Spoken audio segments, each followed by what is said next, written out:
అందరికీ నమస్కారం. ఇప్పుడు జరుగుతున్న సమావేశాల్లో, శీతాకాల సమావేశాల్లో పార్లమెంట్లో విశాఖపట్నం స్టీల్ ప్లాంట్ ప్రైవేటీకరణ గురించి చాలా గట్టిగా అంశాన్ని లేవనెత్తడం జరిగింది. ప్రైవేటీకరణ వలన ఎంతగా నష్టం జరుగుతుంది, ఉద్యోగస్తులు ఎంతగా నష్టపోతారు, వాళ్ళు ఎంత భయభ్రాంతులు గురవుతున్నారు, అదేవిధంగా ప్రైవేటైజేషన్ చేయకుండా గవర్నమెంట్ కంపెనీగా ఉంచాలని, గవర్నమెంట్ కంపెనీగా ఉండటం వలన స్టీల్ ప్లాంట్ గతంలో చాలా లాభాల్లో నడిచిందని, అదేవిధంగా నవరత్న కంపెనీలో ఒక భాగంగా ఉందని, ఎక్స్పోర్ట్స్లో అవార్డ్స్ వచ్చినాయని, ఇవన్నీ కూడా పార్లమెంట్లో అంశాలు లేవనెత్తడం జరిగింది. పార్లమెంట్ దృష్టికి, ప్రభుత్వం దృష్టికి పార్లమెంట్ ద్వారా తీసుకెళ్ళడం జరిగింది. అదేవిధంగా గౌరవ మంత్రివర్యులకు కూడా మరియు సెక్రటరీలు గారందరికీ కూడా మళ్ళీ రిప్రజెంటేషన్స్ తయారు చేసి ఇవ్వటం కూడా జరిగింది. స్టీల్ ప్లాంట్ ప్రైవేటీకరణ వద్దని 300 రోజులుగా అక్కడ ఉద్యోగస్తులు నిరసన దీక్షలు చేపడుతూ, నిరాహార దీక్షలు చేపడుతూ ఉన్న విషయాన్ని కూడా ప్రభుత్వం దృష్టికి తీసుకెళ్ళాం.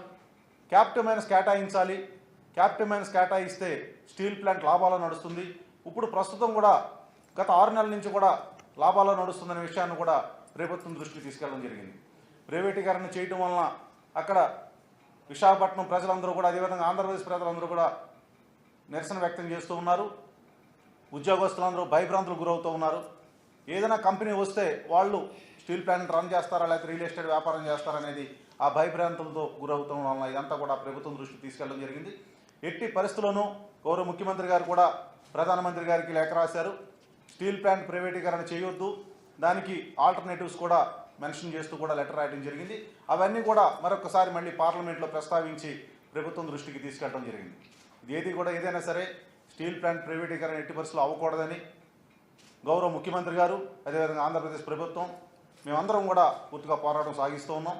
ఎట్టి పరిస్థితుల్లో జరగకుండా అడ్డుకుంటామని కూడా తెలియజేస్తూ నేను అందరికీ కూడా ధన్యవాదాలు చేసి సెలవు తీసుకుంటాను.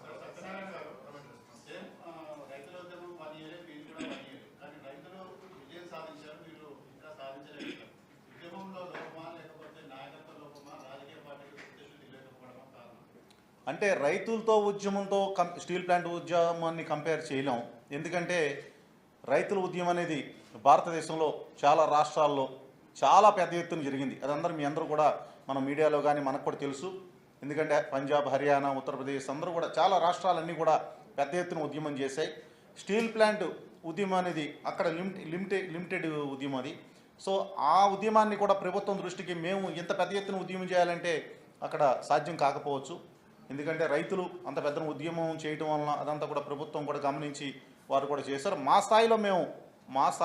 స్థాయికి తగినట్టుగా మేము కూడా విశాఖపట్నంలో ఉద్యమం చేస్తూ ఉన్నాం. డెఫినెట్గా ప్రభుత్వం అందరూ గుర్తిస్తారని ప్రధాని, అదేవిధంగా హోంమంత్రి గారు, అదేవిధంగా ఫైనాన్స్ మినిస్టర్ గారు, కమిటీ ఉన్న వాళ్ళందరూ గుర్తిస్తారని మేము అనుకుంటూ మేము స్టీల్ ప్లాంట్ ప్రైవేటీకరణ అవ్వకూడదు అనే విధంగా మేము పోరాటం సాగిస్తున్నాం. దాన్ని తీసుకొని ముందడుగులు వేస్తున్నాం. ఉద్యోగస్తులు కూడా నిరాహార దీక్షలు 300 రోజులుగా నిరాహార దీక్షలు చేస్తూ ఉన్నారు. దానికి పూర్తిగా పోరాటం చేస్తూ ఉంటామని తెలియజేస్తున్నాను. డెఫినెట్గా సెంట్రల్ రెస్పాన్స్ ప్రస్తుతానికైతే వాళ్ళు ఏమీ అంటే మీన్స్ వాళ్ళు పూర్తిగా చేస్తామని కానీ చేయమని చెప్పలేదు. దాని మీద కమిటీని వేశారు. కమిటీ అంతా కూడా నిర్ణయం తీసుకోవాలి. నిర్ణయం తీసుకున్న తర్వాత ప్రస్తుతానికైతే మా వరకు మాత్రం పాజిటివ్గా మాట్లాడుతూ ఉన్నారు. డెఫినెట్గా పరిశీలిస్తాం, మేము చేస్తామని చెప్తూ ఉన్నారు. మేము దాని మీద మా వరకు మా ప్రయత్నాలన్నీ మేము చాలా చిత్తశుద్ధితో మేము ప్రయత్నం చేస్తూ ఉన్నాం.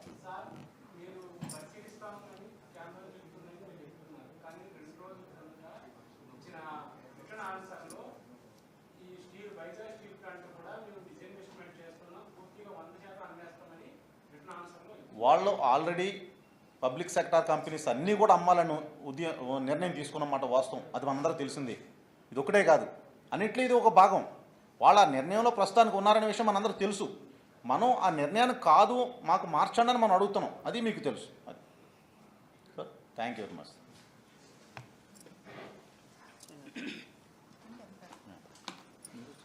వేరే వచ్చేసరి తను అడ్రస్ చేస్తాను.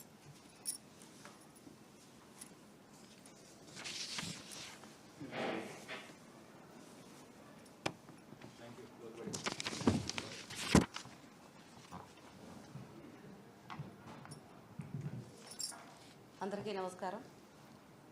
ఈ శీతాకాల సమావేశంలో 0 అవర్లో ఆంధ్రప్రదేశ్ స్పెషల్ కేటగిరీ స్టేటస్ అనే దాని మీద మాట్లాడడం జరిగింది.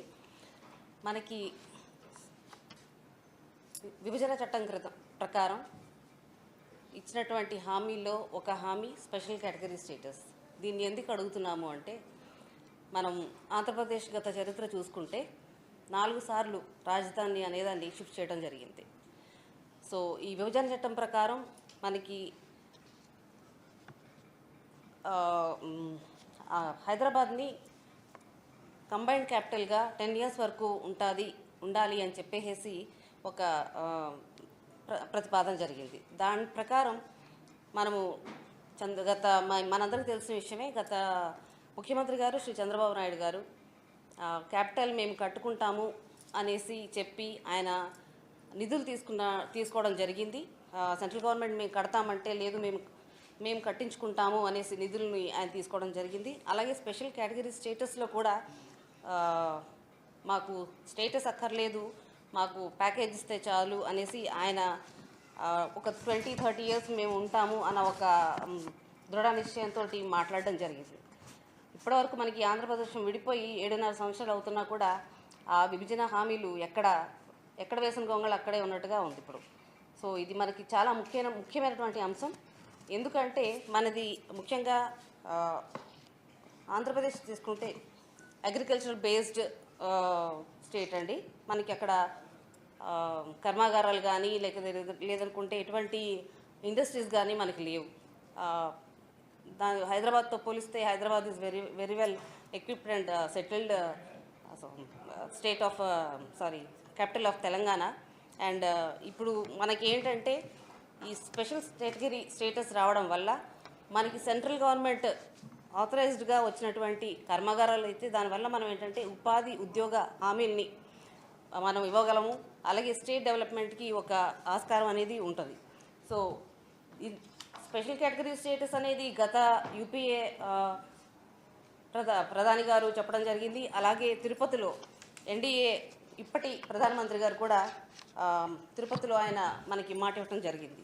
సో ఇది ప్రజల హక్కు, ప్రాంతం హక్కు, అలాగే మన ఆంధ్ర రాష్ట్ర హక్కు. దీనికోసం మేమందరం కూడా పార్లమెంట్లో అడగడం జరుగుతుంది. సో దీని గురించి నేను మాట్లాడడం జరిగింది. నేను 0 అవర్లో అడిగానండి. సో దీనికి ఇంకా ఆన్సర్ రాదు మనకు తెలుసు కదా.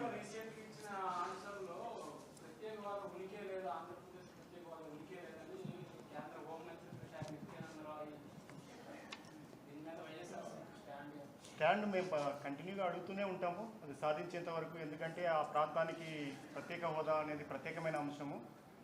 మామూలు కూడా మనం ప్రత్యేక హోదా అనే అంశం ఎందుకు వెలుగులోకి వచ్చిందంటే ఆంధ్ర రాష్ట్ర విభజన కోసం వచ్చింది వెలుగులోకి.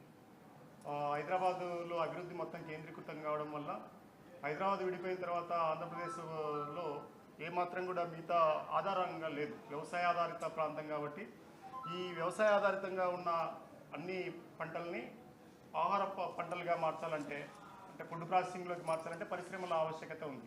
పరిశ్రమలు రావాలంటే ఇప్పుడున్న సెంట్రల్ స్పాన్సర్డ్ స్కీమ్ ప్రకారము దాదాపు 60-40 పెట్టుకోవాలంటే ఇప్పుడు పెట్టే పరిస్థితి లేదు. అందువల్ల ఒక 90% సెంట్రల్ గవర్నమెంట్ నుంచి తీసుకోగలిగితే మనకి ఎక్కువ పరిశ్రమలు రావడానికి వీలుంటుంది. అంతేకాకుండా ఇప్పటి వరకు ప్రత్యేక హోదా వచ్చిన ప్రాంతాలన్నీ కూడా దేశవ్యాప్తంగా పరిశీలిస్తే ఒరిస్సాలో కావచ్చు, కలంగీరు ఇలాంటి ప్రాంతాలు ఈవెన్ యాక్ట్లో కూడా మెన్షన్ చేసి ఉన్నారు. కలంగీరు, బొల్లంగీరు వీటి కేబీకే అంటాం దాన్ని, వాటితో తరహా ప్రత్యేకమైన ప్యాకేజ్ ఇస్తామని చెప్పి ఉన్నారు.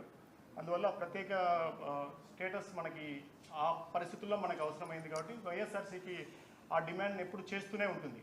కేంద్ర ప్రభుత్వం ఏం చెప్పారు వాళ్ళు చెప్తూనే ఉంటారు, ఇచ్చేంత వరకు మేము దాని గురించి పోరాడుతూనే ఉంటాం.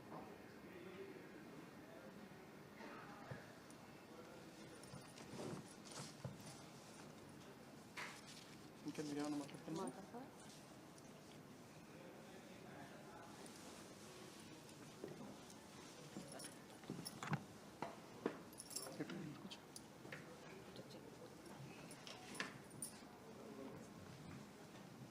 అందరికీ నమస్కారం. మరి వైఎస్ఆర్సీపీ ఎంపీలందరూ గౌరవ ముఖ్యమంత్రి గారు జగన్మోహన్ రెడ్డి గారి ఆశయాల మేరకు అందరం కూడా ప్రతి విషయాన్ని సభలో వచ్చిన ప్రతి అవకాశాన్ని కూడా రాష్ట్ర ప్రభుత్వానికి ప్రజలకు కూడా మేలు కలిగించే ప్రతి అంశాన్ని కూడా సభా సమయాన్ని సద్వినియోగం చేసుకుని అందరు ఎంపీలు కూడా ప్రశ్నిస్తూ ఉండడం మరి మీ అందరికీ కూడా తెలుసు. మరి ఇప్పటివరకు మనం ప్రత్యేక హోదా అంశాన్ని, రైల్వే జోన్ అంశాన్ని, మనకి రాష్ట్రానికి రావాల్సిన మరి ప్రత్యేక ఆర్థిక నిధులను గత ప్రభుత్వంలో మరి మనకి హామీలు ఇచ్చి అవి ఇప్పటికీ కూడా పరిపూర్ణం కాని అంశాలను కూడా మరి ప్రతి క్షణం సభా సమయాన్ని సద్వినియోగం చేసుకున్నట్టు రాజ్యసభలోను ఇటు లోక్సభలోను కూడా ప్రస్తావించడం జరుగుతూ ఉంది. మరి నిన్న రైల్వే జోన్ గురించి కూడా కొన్ని విషయాలు మరి మీతో ప్రస్తావించడం జరిగింది. మరి దానిలో ఎటువంటి కన్ఫ్యూషన్ అయితే లేదనేది ఇంకొకసారి మరి మీ ద్వారా కూడా ప్రజలకి కూడా అందరికీ కూడా తెలియజేయడం జరుగుతుంది. ఎందుకంటే ఒక క్వశ్చన్కి రిప్లై చిన్న కన్ఫ్యూషన్ని క్రియేట్ చేసింది. చాలామంది దాన్నే కోట్ చేసుకుని మరి వివిధ అంశాలుగా దాన్ని కొంత వక్రీకరణ కూడా జరుగుతుంది. అయితే ప్రశ్న ఏంటంటే రాష్ట్రాలకి కొత్తగా జోన్ ఇస్తారా అనేది. యాక్చువల్గా జోన్ అనేది రాష్ట్రానికి సంబంధించిన విషయం కాదు. సో ఒక జోన్ని అనౌన్స్ చేసేటప్పుడు రాష్ట్రం ప్రామాణికంగా తీసుకోరు. జోన్ ఇచ్చేటప్పుడు దానికి ఆర్థిక పరిపుష్టి కానీ, అక్కడ ఉండే పరిశ్రమలు, అక్కడ ఉండే కార్గో కానీ, అవన్నీ డిస్ట్రిబ్యూషన్ కానీ, ఆ ఫ్రైట్ కారిడార్స్ కానీ, అట్లా కొన్ని అంశాలని తీసుకుని వాళ్ళు ఆ జోన్ వైబిలిటీ, ఫీజిబిలిటీ అంశాలని లెక్క కడుతుంది. అది మీ అందరికీ కూడా తెలుసు. సో రాష్ట్రాలకి కొత్తగా ఏదైనా జోన్ ఇస్తారా అన్న క్వశ్చన్కి రాష్ట్రాలకు ఇచ్చే ప్రతిపాదన ఏమీ లేదు అని. బట్ కేంద్ర ప్రభుత్వం దృష్టిలోని, రైల్వే శాఖ దృష్టిలో already south Coast zone is already announced. దాన్ని మళ్ళీ వేరే సబ్జెక్ట్ కింద తీసుకునే అంశం అయితే కాదు అనేది స్పష్టంగా కూడా చెప్పారు. మళ్ళీ ఈ కన్ఫ్యూషన్ ఉంది అని మళ్ళీ కూడా ఓవర్ ఫోన్ మాట్లాడటం జరిగింది. సో ఆల్రెడీ అనౌన్స్డ్, అసలు దానిలో అయితే వేరే మాట కూడా లేదు. సో రాబోయే బడ్జెట్లో కూడా మనం దీని మీద నిన్న మనం ప్రస్తావించుకున్నాం. దానికి రఫ్గా 300 crores అనేది మినిస్టర్ గారి నోటి మాట. అంటే హౌస్లో it's not direct question to question because we are making some conversations about one supplementary. So because I belong to Visakhapatnam, so I asked about the zone. He said yes, it's moving. So a proposal has come, a DPR come from Visakhapatnam also. So 180 crores for Visakhapatnam Vijayawada division and 120 crores for Varayagada division. That was the DPR was proposed, and minister responded positively and he forwarded to the Ministry Finance. So that conclusion we got yesterday. So that I want to bring towards the press today. And అందువల్ల దానిలో ఏమీ వేరే లేదు. ఎందుకంటే ఇదంతా కూడా last monsoon సెషన్స్లో మీ అందరికీ తెలుసు, గౌరవ మన పార్లమెంటరీ పార్టీ అధ్యక్షులు విజయసాయి రెడ్డి గారు, ఎంపీలు అందరం కూడా రైల్వే మినిస్టర్ గారిని కలిసాము అందరూ. అందులో మా ఫస్ట్ ప్రయారిటీ జోన్ కోసమే మీ అందరం కూడా. తర్వాత నిన్న నేను 0 hourలో మాట్లాడినట్టు మన వాలంటీర్ డివిజన్ని మనం రీటైన్ చేయడానికి కూడా ఇవి రెండు మనం ఇవ్వటం జరిగింది. దాని కొనసాగింపుగా ఆ రోజే మినిస్టర్ గారు తప్పకుండా, అప్పుడు కొత్తగా ఆయన మినిస్టర్గా వచ్చారు మాన్సూన్ సెషన్స్లో, అశ్విని వైష్ణవ్ గారు అప్పుడు ఖచ్చితంగా నేను దీని మీద స్టడీ చేసి పాజిటివ్గా దీన్ని ప్రతి చూస్తానన్నారు. ఈ సెషన్కి వచ్చేటప్పటికి already the work is being executed. So ఆ విషయాన్ని మీకు ఇంకొక 100% కూడా మీ దృష్టికి తీసుకురావడానికి, ఎందుకంటే ఇది వైసీపీ తరపున మేము అందరం కూడా గౌరవ ముఖ్యమంత్రి గారి ఆశయాలకు, గౌరవ పార్లమెంటరీ పార్టీ అధ్యక్షులు విజయసాయి రెడ్డి గారి ఆలోచనలకు అనుగుణంగా అందరూ కూడా మరి ప్రతి శాఖ నుంచి కూడా మన రాష్ట్ర ప్రయోజనాలే లక్ష్యంగా ముఖ్యమంత్రి గారు ఏ విధమైన ఆశయాలతో, ఎందుకంటే అటు సంక్షేమము అభివృద్ధి రెండు కళ్ళుగా వైసీపీ ప్రభుత్వం పనిచేస్తుంది మీ అందరికీ కూడా తెలుసు. మరి ఇవాళ కరోనా లాంటి విపత్కర పరిస్థితుల్లో మరి ప్రపంచం అంతా కూడా విలువెల్లాడింది. అమెరికా లాంటి దేశాలు కూడా మరి ఆ సంక్షోభం నుంచి బయటపడలేక ఎన్నో రకాల ఆర్థిక మాంద్యాలకి గురైన సందర్భంలో కూడా కేవలం ఆంధ్రప్రదేశ్ రాష్ట్రం మాత్రమే ప్రజలకి మరి సంక్షేమం అభివృద్ధిని కూడా ఎక్కడా కూడా మిస్ కాకుండా ప్రతి ఒక్కరికి కూడా ఎంతో పారదర్శకంగా పథకాలని అమలు చేస్తూ ఉంది. దీనికి కేంద్ర సహాయం కూడా మరి ఖచ్చితంగా అన్ని రకాలుగా కూడా కావాలని మేము వైసీపీ తరపున మేము కేంద్ర ప్రభుత్వాన్ని ప్రతి శాఖకు సంబంధించి మినిస్ట్రీకి, ప్రధానమంత్రి గారికి కూడా మరి మేము విన్నవించడం జరుగుతుంది. మరి ఇప్పుడు మా ఎంపీ ఎంవివి సత్యనారాయణ గారు కూడా చెప్పారు విశాఖ స్టీల్ ప్లాంట్ కోసం. ఎందుకంటే we belong to Visakhapatnam district and I'm being the part of steel committee. So we are presenting our cells continuously. అంటే మీరు అడిగినట్లు రైతు ఉద్యమం అనేది దాని ఆస్పెక్ట్ వేరు. This is a type of business సంబంధించింది. అంటే అక్కడ రైతుల కోసం గవర్నమెంట్ ఇన్వెస్ట్ చేసేది ఏమీ లేదు. సో బిల్ పాస్ట్ అది రైతుల సంక్షేమం కోసం. ఎందుకంటే ఏదైనా గతంలో కూడా మనం చాలా చూసాము, ఏ బిల్లు అయినా సరే ప్రజా సంక్షేమం కోసం ఒకటి అనుకుని ప్రవేశపెడతారు, కానీ ప్రజల నిర్ణయానికి కానీ ఏదైనా వ్యతిరేకంగా ఉంటే ఎన్నోసార్లు ఇవన్నీ కూడా వెనక్కి తీసుకోవడం కూడా మనం చూసాము. సో ఇది రైతుల విజయం, అందరు కూడా విజయం. వైసీపీ కూడా దీన్ని ఎంఎస్పీ గురించి క్లారిఫికేషన్ అడిగింది తప్ప ఎవరు కూడా రైతుల మనోభావాలకి వ్యతిరేకంగా ఎవరు కూడా, ఎందుకంటే మరి మనది రైతు భారతం, నిజంగా మనది ఏంటంటే మన దేశంలోనే మరి రైతులు మనకు ఆహారం ఇట్లా అన్నపూర్ణగా మరియు ప్రసిద్ధిగాంచినటువంటి భారతదేశం. సో తప్పనిసరిగా రైతులు పట్ల అందరం కూడా సంఘీభావం తెలియజేస్తాం. ఇది రైతు విజయంగా కూడా దీన్ని రిపీల్ చేసుకున్నందుకు కూడా కేంద్ర ప్రభుత్వానికి మేము అభినందించాం. ఎందుకంటే ఎప్పుడైనా సరే ఇది ప్రజల తరపున సరి అయిన పోరాటాలు జరిగినప్పుడు వాళ్ళు ఒక అడుగు వెనక్కి తగ్గేది కూడా సరి అయిన ప్రభుత్వమే అని చెప్పి తప్పనిసరిగా మేము దాన్ని అభినందిస్తూనే, బట్ ఎంఎస్పీలో ఖచ్చితమైన నిర్ణయం కూడా ఉండాలి అనేది మా పార్టీ స్టాండ్గా కూడా మేము చెప్పడం జరిగింది. స్టీల్ ప్లాంట్ గురించి కూడా, ఎందుకంటే అది డిస్ఇన్వెస్ట్మెంట్, అంటే ఇప్పుడు మనం ఆర్థిక మాంద్యంలో కొన్ని నిర్ణయాలు తీసుకోబడతాయి. ఇప్పుడు కరోనా మళ్ళీ మనకి థర్డ్ వేవ్ రాకపోతే again will regain hour financial credibility. మనకు ఆర్థికంగా మన పరిపుష్టి జరిగినప్పుడు విశాఖపట్నం లాంటి సెల్ఫ్ సస్టైనబుల్ ఇన్స్టిట్యూషన్స్, ఎందుకంటే ఇప్పుడు ఆర్థికంగా మళ్ళీ లాభాల బాటలో ఉంది విశాఖపట్నం. అందుకని తప్పనిసరిగా మరి విశాఖపట్నం తరపున, అక్కడ కార్మిక సంఘాల తరపున మరి విజయసాయిరెడ్డి గారి నేతృత్వంలో మేము అందరం పాదయాత్ర కూడా చేయడం జరిగింది. మీకు తెలుసు, ఇప్పటికీ కూడా వాళ్ళు నిరాహార దీక్షలు అయితే కంటిన్యూ అవుతున్నాయి. తప్పనిసరిగా ఈ అంశాన్ని కూడా మేము ప్రస్తావించి 100% మేము కూడా దీన్ని ఒక విశాఖపట్నాన్ని మీరు స్పెషల్గా చూడాలి. ఎందుకంటే దానికి గనులు లేవు, ఐరన్ ఓర్ మైన్స్ అన్నీ స్టీల్ ప్లాంట్స్కి ఉన్నాయి, కానీ ఒక్క విశాఖపట్నానికి ఓన్ క్యాప్టివ్ మైన్స్ లేవు. అవి కూడా వాళ్ళు కొనుక్కోవటమే జరుగుతోంది. అట్లాగే ఇప్పుడు మనం గౌరవ ముఖ్యమంత్రి గారు కూడా ప్రధానమంత్రి గారికి లేఖ రాశారు, మీ అందరికీ తెలిసి చాలాసార్లు ప్రస్తావించాము. ఆ ఈక్విటీ లోన్స్ని కూడా ఈక్విటీస్ కింద మార్చమని, సొంత ఐరన్ ఓర్స్ని మిగతా ఎట్లా అయితే స్టీల్ ప్లాంట్స్ ఉన్నాయో వాటితో సమానంగా ఆంధ్రప్రదేశ్ విశాఖపట్నంకి RINLకి కూడా మరి సొంత ఐరన్ ఓర్స్ని కేటాయించమని, ఇవన్నీ కూడా ఇప్పటికే ప్రతిపాదన ఉంది. ఖచ్చితంగా మరి మేము ఈ అంశాన్ని కూడా, ఎందుకంటే ఇది ఈ రాష్ట్ర ప్రభుత్వం కేంద్ర ప్రభుత్వం నుండి సహాయ సహకారాలు పూర్తి టోటల్ డిస్ఇన్వెస్ట్మెంట్ కాకుండా ఇప్పుడు ఆర్థికంగా అది మంచి లాభాల బాటలో వెళ్తుంది. కాబట్టి తప్పనిసరిగా మళ్ళీ ఇది కూడా మరి వెనక్కి తీసుకునే ప్రతిపాదన ఖచ్చితంగా మేము ఎంపీలందరూ సాయిరెడ్డి గారి నేతృత్వంలో మరి స్టీల్ మినిస్టర్ గారి అపాయింట్మెంట్ కూడా తీసుకోవటం జరిగింది. సో మినిస్టర్ గారిని కలిసిన తర్వాత కూడా మళ్ళీ మీకు అప్డేట్ చేస్తాం. ఎందుకంటే in these sessions we made it a point to come before the press to update whatever the activities are being done by the YSRCP party.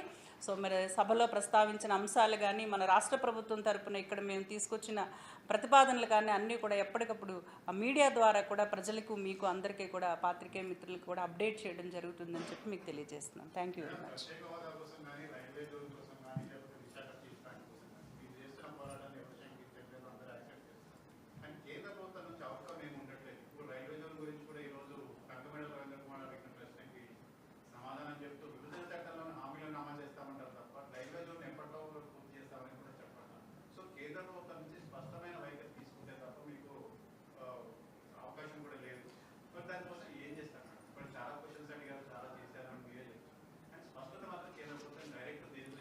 Railway zone అనేది స్పష్టత ఉంది, ఇప్పుడు ఆల్రెడీ మాట్లాడటం జరిగింది. నేను అంటే ప్రీవియస్ జోన్స్ ఎంత టైం పడుతుంది అనేటప్పటికీ వాళ్ళు ఇచ్చిన information, it will take around 6 to 7 years the process to complete. So ఇప్పటికి మనకి 3 years అయింది, ప్రాసెస్ స్టార్ట్ అయింది. దానికి OSD నియమించబడ్డారు, DPR తయారు చేయబడింది. సో జోనల్ ఆఫీస్ ఎక్కడ పెట్టాలి, డివిజన్స్ ఎక్కడ పెట్టాలి అనేది అవుతోంది, అది ప్రాసెస్లో ఉంది. సో అంచేత ఇది మనకి విభజన హామీ నెరవేర్చలేదు అని అనడానికి ఈ విషయంలో అయితే అవకాశం లేదు. మనం జోన్ అడిగాము, కానీ జోన్ రాష్ట్ర విభజన అని కాదు, మనకి జోన్ అవసరం అని చెప్పి మనం ప్రజెంట్ చేసినప్పుడు దాన్ని యాక్సెప్ట్ చేయడం జరిగింది. సో ఇది ఒక అంశం అయితే మనం సాధించాము. ఇది వైసీపీ విజయంగా కూడా మరి మేము భావిస్తున్నాం. ఎందుకంటే ఎక్కడ కూడా దీన్ని కంటిన్యూస్గా మేము పర్స్యూ చేసి ఈ విషయాన్ని గౌరవ్ సాయిరెడ్డి గారి ద్వారా మేము తీసుకురావడం, ఇది వైసీపీ విజయంగా కూడా మేము అభివర్ణిస్తున్నాం. Thank you.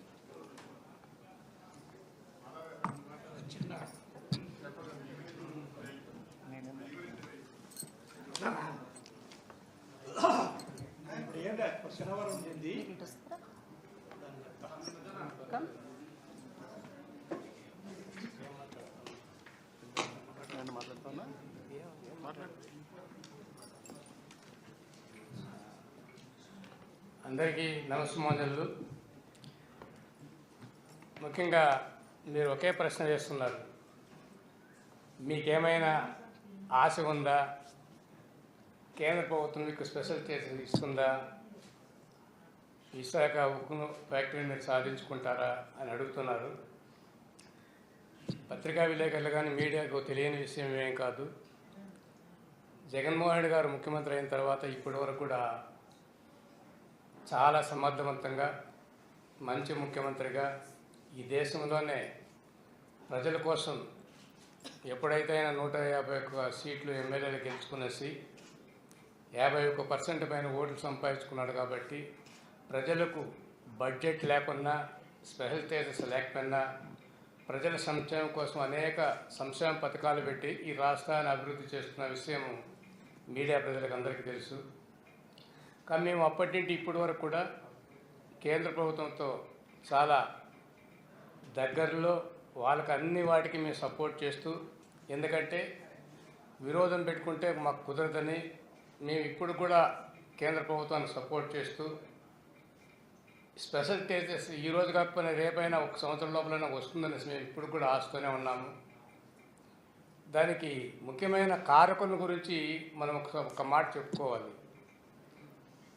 స్పెషల్ స్టేటస్ ఖచ్చితంగా మేము 10 ఏళ్ల కాలం హైదరాబాద్లో ఉండి హైదరాబాద్లో క్యాపిటల్ పెట్టుకునేసి మా ఆంధ్ర రాష్ట్రాన్ని నడిపించుకునే దాని అవకాశం కలిగి ఉన్నప్పటికీ నోటుకు ఓటు కేసులో గత ముఖ్యమంత్రి దొరికిపోయిన తర్వాత ఆయన అర్ధరాత్రికి రాత్రికే మకాం అమరావతికి మార్చేశాడు. కాబట్టి మేము స్పెషల్ స్టేటస్ వెంటనే తెచ్చుకోలేకపోవడానికి కారణము చంద్రబాబు ఒక్కడే మీకు తెలియజేసుకుంటున్నాను. మీకు అందరికీ తెలుసు, రాజ్యసభలో అప్పటి ప్రధానమంత్రి ప్రమాణం చేసి చెప్పాడు, ఖచ్చితంగా మీకు స్పెషల్ స్టేటస్ ఇస్తాము, మీకు ఏమీ లేదు, ఈ కొన్ని వందల సంవత్సరాలుగా హైదరాబాద్ను అభివృద్ధి చేశారు, మీరే ఇక్కడ వదిలేసి వెళ్ళిపోతే మీకు ఏమీ లేదు, వ్యవసాయం తప్పితే అని ఆయన ఒప్పుకున్నాడు. మోడీ గారు ప్రస్తుత ప్రధానమంత్రి అప్పుడు ప్రధానమంత్రిగా వచ్చి తిరుపతిలో హామీ ఇచ్చాడు. ఇద్దరు ప్రధానమంత్రులు హామీ ఇచ్చిన తర్వాత ఒక చిన్న రాష్ట్రం, విడిపోయిన రాష్ట్రం, ఖచ్చితంగా మేమే కాదు ప్రజలందరూ కూడా మీడియా వాళ్ళు కూడా అంతా నమ్మినారు. మేము ఆ నమ్మకంతోనే ఇప్పుడు కూడా వాళ్ళతో గట్టిగా వాళ్ళ ప్రభుత్వాన్ని కూడా సపోర్ట్ చేస్తూ మేము ఆశిస్తున్నాం. విశ్వసాయిరెడ్డి రాజ్యసభలో మాట్లాడుతున్నాం, మిథున్ రెడ్డి లోక్సభలో మాట్లాడుతున్నాం, మేమందరూ కూడా మాట్లాడుతున్నాం. స్పెషల్ స్టేటస్ మాకు కావాలి అని చెప్తున్నాం. మేము అది వస్తే కానీ మనం బాగుపడలేము. ఉన్న వాటిలను సర్దుకోవాలంటే ఓపికతో చాలా బలమైన ముఖ్యమంత్రి కాబట్టి నేర్పరితనంతో ఆయన ఇప్పటికే సుమారు 21 సార్లు సంబంధిత మంత్రులతో అయితేనేమి, హోమ్ మినిస్టర్తో అయితేనేమి, ప్రధానమంత్రితో కలిసి స్పెషల్ స్టేటస్ కోసము తర్వాత ఇతరత్ర నిధుల కోసం మేము ప్రయత్నం చేస్తూనే ఉన్నాము. ఖచ్చితంగా మేము సాధిస్తామని నమ్మకం ఉంది మాకు కూడా. ఎందుకంటే వాళ్ళు కూడా మా అవసరంగా దగ్గర రావచ్చు. ఆ దగ్గర పడినప్పుడు ఖచ్చితంగా మేము ఇది అడుగుతున్నాం కాబట్టి మీరు ఇచ్చి ప్రమాణం చేసి చెప్పారు కదా అని, అందుకోసమే వాళ్ళతో మంచిగా ఉన్నాం కాబట్టి దగ్గరలో ఖచ్చితంగా మేము ప్రత్యేక హోదాను సాధించకపోతే మా రాష్ట్రము నిజంగానే బాధల్లో పడుతుంది. ఎందుకంటే ఎక్కడ ఏం లేవు, ఉద్యోగాలు ఇచ్చేదానికి లేదు, పండిన పంటలకు కూడా తగిన కర్మాగారాలు లేవు, ఇండస్ట్రీస్ లేవు. సబ్సిడీ రాకపోతే వాళ్ళు ప్రత్యేక హోదా వస్తేనే 90% నిధులు మనకు ఉంటాయి కాబట్టి, సబ్సిడీ ఉంటుంది కాబట్టి ఆ 10%తో మనం మేనేజ్ చేసుకుంటాం. కాబట్టి మీకందరికీ మేము విన్నవించుకునేది ఏమంటే, దయచేసి మీరు కూడా ఆంధ్ర రాష్ట్రానికి ప్రత్యేక హోదా వచ్చేదానికి మీ వంతు మీరు కూడా మాకు సహాయపడతారని, సహకరిస్తారని ఆశిస్తున్నాను.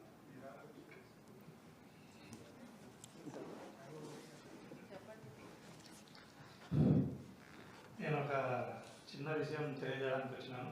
ఈరోజు పార్లమెంటులో నేను అనాదిగా పగులుపూటనే పోస్ట్ మార్టం అనేది నిర్వహిస్తున్నారు. పగులుపూట పోస్ట్ మార్టం నిర్వహించి రాత్రిపూట పోస్ట్ మార్టం చేయటం లేదు. దానివల్ల చాలా నష్టాలు జరుగుతున్నాయి. దయచేసి రాత్రిపూట కూడా పోస్ట్ మార్టం నిర్వహించడానికి చర్యలు చేపట్టండి అని ఒక ప్రశ్న అడిగినప్పుడు సంబంధిత మంత్రి ఇది యావత్ భారతదేశానికి కూడా అప్లై అవుతుందని నేను భావిస్తున్నాను. రాత్రి ఇప్పుడు టెక్నాలజీ పెరిగింది, లైటింగ్ సిస్టమ్ అంతా పెరిగింది. ఖచ్చితంగా రాత్రిపూట కూడా పోస్ట్ మార్టంను నిర్వహిస్తాము. తర్వాత ఈ ఆర్గాన్స్ కూడా చనిపోయిన వ్యక్తి యొక్క ఆర్గాన్స్ కూడా ఒక రాత్రంతా ఉంటే పాడుగానికి ఆస్కారం ఉంటే ఇతరులకు డొనేట్ చేయడానికి పనికిరావు. ఖచ్చితంగా అటువైపు చర్యలు తీసుకుంటాం, తగిన ఉత్తర్వులు ఇస్తామని తెలియజేయడం జరిగింది. అందుకు అంత సభ్యులందరూ కూడా ఎంపీలందరూ కూడా చాలా సంతోషాన్ని వ్యక్తపరిచినారు. దీన్ని మన గౌరవ స్పీకర్ గారు కూడా అప్రిషియేట్ చేసినారు. ఇవి తొందరలోనే ఉత్తర్వులను ఇచ్చి యావత్ భారతదేశంలో కూడా రాత్రిపూట కూడా ఖచ్చితంగా పోస్ట్ మార్టం నిర్వహించేకి చర్యలు తీసుకోబోతున్నారు. అందుకు చాలా సంతోషాన్ని వ్యక్తం చేస్తున్నాను. తర్వాత పోస్ట్ మార్టం అయిన తర్వాత ఇచ్చే రిపోర్టును కూడా డాక్టర్లు రాసే వ్రాతను అర్థం చేసుకోలేక ఇబ్బందులు పడుతున్నారు. దాన్ని కూడా టైప్డ్ మ్యాటర్ను ఇవ్వండి అని కూడా అడగడం జరిగింది. దానికి కూడా సంబంధిత మంత్రి పాజిటివ్గా రెస్పాండ్ అయ్యారు. ఇంకా పెద్దలందరూ కూడా ప్రత్యేక హోదా పైన మాట్లాడినారు. ఇంకా నేను మాట్లాడాల్సిన ఆవశ్యకత లేదని భావిస్తున్నాను. సార్, ఇప్పుడు మీరు మీ సహచర ఎంపీ పైన అన్పార్లమెంటరీ లాంగ్వేజ్ ఉపయోగించారు, ఆయన బెదిరించే విధంగా మాట్లాడారని చెప్పి స్పీకర్కి ఒక కంప్లైంట్ ఉంది. పదే పదే ఇది రిపీట్ అవుతుంది, దురుసుగా ప్రవర్తిస్తున్నారని కూడా మీ మీద ఫిర్యాదు. అది నిజమైన వాస్తవంగా జరిగిందా? నేను ఎప్పుడైనా ఎవరితోనైనా శత్రుత్వ భావనతో ఉంటానా లేదా అనేది మీ అందరికీ తెలిసిన విషయమే. నేను అందరితో కూడా చాలా స్నేహితంగా ఉండేవాడిని. నేను ఈవెన్ రాజకీయంగా ఎవరైనా ప్రత్యర్థులు ఉంటే వారిని కూడా ఎంతో గౌరవించేవాడిని. వాళ్ళందరినీ కూడా కలుపుకొని పోవాలనే భావన కలిగిన వాడిని. ఖచ్చితంగా రఘురామకృష్ణరాజు గారు ఆయనని ఎప్పుడు ఏమాత్రం ఒక మాట కూడా నేను మాట్లాడిన దాఖలాలు లేవు. ఆయన అనవసరంగా ప్రెస్లో కనపడాలి, ప్రజల్లో నానాలి, లేనిపోని రచ్చ చేసి వైఎస్ఆర్ కాంగ్రెస్ పార్టీ పైన ప్రభుత్వం పైన బురద చల్లాలన్న ఒక దురుద్దేశంతో ఈ రకంగా బిహేవ్ చేస్తున్నాడు తప్ప అతన్ని అంతమంది సభలో అందరుండే సభ, ఆ సభలో మాట్లాడడానికి ఏమాత్రం అవకాశం ఉండదు. ఆయన ఎలా చెప్తున్నారో, ఆయనకు ఎలా నోరొస్తుందో కూడా నాకు అర్థం కావడం లేదు. నిన్న కూడా నేను అడగాలని ప్రయత్నం చేసినాను. నిన్ను ఏమాత్రం ఎన్నడూ నేను మాట్లాడలేదు, అనవసరంగా నువ్వు ప్రెస్లో మాట్లాడుతున్నావని కూడా నేను ప్రశ్నించాలనుకున్నాను. ఆయన కొద్దిగా దూరంగా పోవటం జరిగింది. ఈసారి ఆయన కనపడితే దాన్ని కూడా అడిగి నేను క్లారిఫై చేసుకుంటాను. గేట్ నెంబర్ 4 దగ్గర ఆయన ఎదురుపడుతున్న సమయంలో మీరు ఆయనకు వార్నింగ్ ఇచ్చారు, కాబట్టి సీసీటీవీ ఫుటేజ్ చూసుకోమని చెప్పి స్పీకర్ నేను కూడా చూడమనే చెప్తున్నాను కదా. ఇప్పుడు సభ్యులు ఒకరికొరం ఎదుట పడడం అనేది తప్పంటే నేను నాకు ఒక సపరేట్ దారి పెట్టాల. రఘురామకృష్ణరాజు ఆయన 4వ నెంబర్లో చెత్తప్పుడు నన్ను 6వ నెంబర్లోనో 1వ నెంబర్లోనో రమ్మని స్పీకర్కో లేక ప్రధానమంత్రికో లెటర్ పెట్టుకుంటే సరిపోతుంది. ఆయన ఏం మాట్లాడతాడు? ఇప్పుడు మనిషికి మనిషి ఇద్దరం తోటి సభ్యులము ఎదుట పడవచ్చు. ఎదుట పడినంత మాత్రాన దాన్ని ఈ రకంగా ఆయన సృష్టిస్తే ఏం చెప్తాను చెప్పండి. మీరు చూస్తున్నారు ఐ డ్రీమ్ న్యూస్ని. Please subscribe I dreams. for more videos. subscribe I dream. Please subscribe for more videos. I dream I dream. for more videos. Subscribe I dream. Please subscribe. Subscribe I dream channel. Do subscribe I dream. I dream channel ni subscribe చేయండి. do watch I dream.